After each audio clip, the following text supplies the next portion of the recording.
মেদিনীপুরের আয়না চিরন বাঁকুড়ার ওই ফিতা, ওরে যতন করে বাঁধলে মাথা তাও দেবা কাশিতা। মেদিনীপুরের আয়না চিরন বাঁকুড়ার ওই ফিতা, ওরে যতন করে বাঁধলে মাথা তাও দেবা কাশিতা।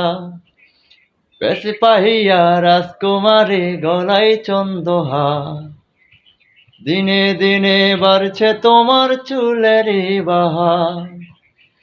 কালো জলে কোসলা তলে ডুবলো সোনাতন, আজ সারানা কাল সারানা পাই যে দর্শন। কালো জলে কোসলা তলে ডুবলো সোনাতন, আজ সারানা কাল সারানা পাই যে দর্শন।